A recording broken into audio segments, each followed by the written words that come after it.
ನಾಳೆ ಕೆರೂರು ಸಂತೆ. ಕೆರೂರು ಸಂತೆ ನಾಳೆ ಇಡೀ ಜಿಲ್ಲೆಯಲ್ಲಿ ದೊಡ್ಡದಾಗಿ ಸಂತೆ ನಡೆದು ಕೆರೂರು ನಂತರ ಅಮೀನ್ಗಡ ಅಂತ ಒಂದಿಷ್ಟು ವಿಷಯಗಳದಾವ್. ಅಂತಲ್ಲಿ ಮೇನ್ ಆಗಿ ಏನು ನೀವೆಲ್ಲ ಜಾಗೃತಿ ಮಾಡಕತ್ತಿರಲ್ಲ, ಪೊಲೀಸ್ ಇಲಾಖೆಯವರು ಪೋಕ್ಸೋ ಕಾಯ್ದೆ ಜಾಗೃತಿ ಮಾಡ್ತೀರಿ, ಬೇರೆ ಬೇರೆ ಕಾಯ್ದೆಗಳನ್ನ ಜಾಗೃತಿ ಮಾಡ್ತೀರಿ. ಗೋ ಹತ್ಯೆ ಕಾಯ್ದೆ 2023 ಯಾಕೆ ಜಾಗೃತಿ ಮಾಡ್ಲಿಕ್ಕತ್ತಿಲ್ಲ ಅನ್ನೋದು ಇವತ್ತು ನಮ್ಗೆ ಸಂಶಯಾಸ್ಪದ ಐತಿ. ಯಾಕಂದ್ರ ನೀವು ಯಾರ ಪರವಾಗಿ ಕೆಲಸ ಮಾಡ್ತಿದ್ರ ಅನ್ನೋದು ಮುಖ್ಯಲ್ಲ, ಕಾಯ್ದೆ ಪರವಾಗಿ ಕೆಲಸ ಮಾಡ್ಬೇಕು ಅನ್ನೋದು ಇವತ್ತಿನ ಪತ್ರಿಕಾಗೋಷ್ಠಿ ಐತಿ. ವೆಂಕಣ್ಣವ್ರು ಹೇಳಿದಾಗ ಜಿಲ್ಲಾವಾರು ಸಮೇತ ಹೇಳಿದ್ರವ್ರು.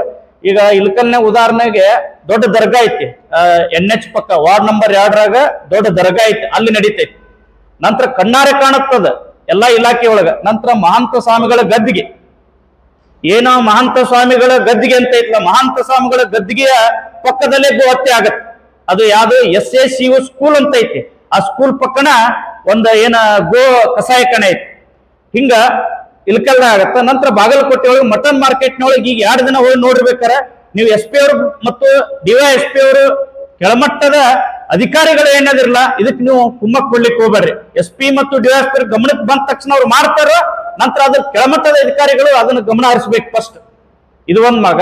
ನಂತರ ಏನ ಸಂಶಾವಲಿ ದರ್ಗಾ ಅಂತ ಐತಿ, ಏನು ಮುಳುಗಡೆ ಪ್ರದೇಶ ಐತಲ್ಲ ಸಂಶಾವಲಿ ದರ್ಗಾ, ಅಲ್ಲಿ 5-6 ವರ್ಷ ಆತ್ ನಡ್ಲಿಕ್ಕತ್ತಿ. ಪೊಲೀಸ್ ಇಲಾಖೆಯವರು ಗಮನಕ್ಕೆ ಕೊಡ್ಲಿಕ್ಕತ್ತಿ ಸಂಶಾವಲಿ ದರ್ಗಾ ಮುಳುಗಡೆ ಪ್ರದೇಶದಾಗ.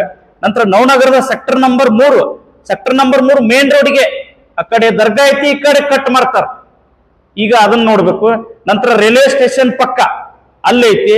ನಂತರ ಬಾಂಬೆ ಕಾಲನಿ ಮೇಲ್ಗಡೆ ಐತಿ. ಮತ್ತು ಇಡೀ ಈ ನವನಗರಕ್ಕ ಬಾಗಲಕೋಟೆಗೆ ಸಪ್ಲೈ ಆಗೋದು ಎಲ್ಲಿಂದ ಮಲ್ಲಾಪುರ ಗ್ರಾಮದಿಂದ.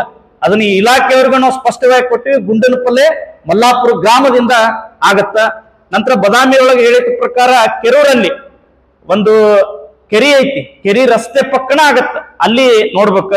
ನಂತರ ಬಾಗಲಕೋಟೆ ಜಿಲ್ಲಾದ್ಯಂತ ಎಲ್ಲೆಲ್ಲಿ ದನಗಳ ಸಂತೆ ಆಗತ್ತಲ್ಲ, ಮೇನ್ ಜಾಗೃತಿ ಕಾರ್ಯಕ್ರಮ ಆಗ್ಬೇಕ. ಮುದೋಳ ಜನತಾ ಪ್ಲಾಟ್ ಅಲ್ಲಿ ಆಗತ್ತ. ನಂತರ ಇಷ್ಟೆಲ್ಲ ಆದ್ರೂ ಇಲಾಖೆಯವರು ಯಾಕೆ ಸುಮ್ ಕೂತಾರ? ಪ್ರಾಣಿ ಸಂರಕ್ಷಣಾ ಅಧಿಕಾರಿಗಳು ಎಲ್ಲದಾರ? ಜಿಲ್ಲಾಧಿಕಾರಿಗಳು, ನಮ್ಮ ಜಿಲ್ಲೆಯ ಜಿಲ್ಲಾಧಿಕಾರಿಗಳು ನೀವೆಲ್ಲಿದ್ದೀರಿ?